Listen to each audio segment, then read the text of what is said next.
Engkaulah Allah kasih-Nya, memancarkan segenap cintanya, beri kami semangat untuk melayani.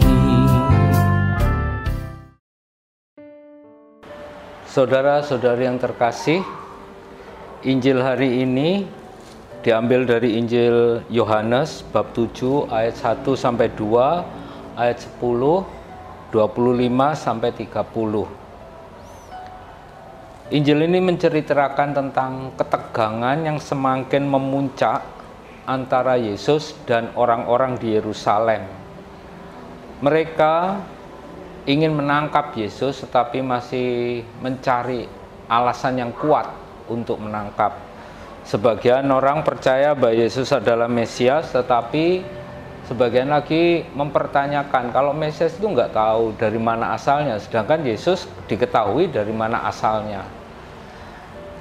Nah, ketegangan-ketegangan ini akhirnya yang kemudian nanti pada masa Trihari Suci menjadi penangkapan Yesus, pembunuhan, dan akhirnya penyaliban. Para saudara sekalian, sebetulnya apa sih yang membuat Yesus ditangkap dan diadili secara tidak adil oleh orang-orang di Yerusalem? Kalau kita baca dari bacaan pertama, kitab Kebijaksanaan bab 2 ayat 1a dilanjutkan 12 sampai 22. Di ayat 12 dikatakan, "Marilah kita menghadang orang yang baik, sebab bagi kita dia menjadi gangguan serta menentang pekerjaan kita.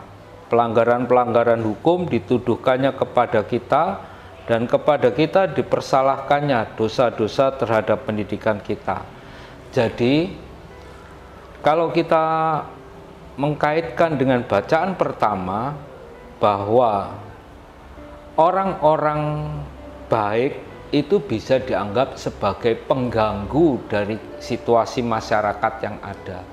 Maka ketika masyarakat ini dalam situasi yang tidak benar, maka orang-orang benar itu akan selalu disingkirkan, dibuang, bahkan dibunuh. Sama dengan Yesus, pada saat itu masyarakat ya dianggap kurang baik. Maka ketika Yesus muncul dan mengajarkan kebaikan-kebaikan, mereka merasa terganggu. Nah, sekarang apa yang bisa kita refleksikan pada diri kita? Pertama, seandainya kita menjadi masyarakat luas, misalnya sekarang itu kan korupsi itu merajalela.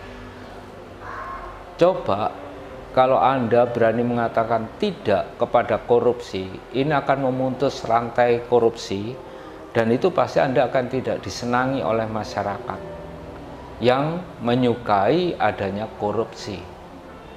Tetapi apakah kita harus diam dan berhenti? Bukankah kita harus berjuang terus-menerus sampai masyarakat ini menjadi baik?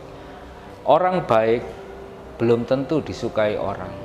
Banyak orang baik yang dibenci oleh orang karena dia berusaha untuk mengubah masyarakat menjadi baik.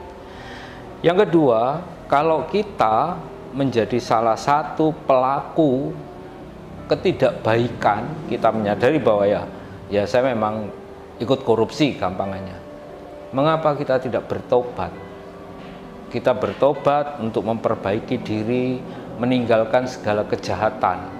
Jadi Injil hari ini tuh menantang kita, kalau kita merasa baik, jalankan terus kebaikan itu.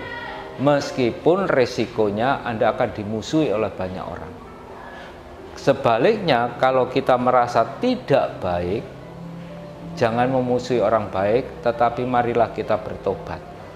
Inilah masa tantangan, masa prapaskah kita. Dengan mati raga kita berusaha untuk bertobat dari segala tindakan yang kurang baik. Amin.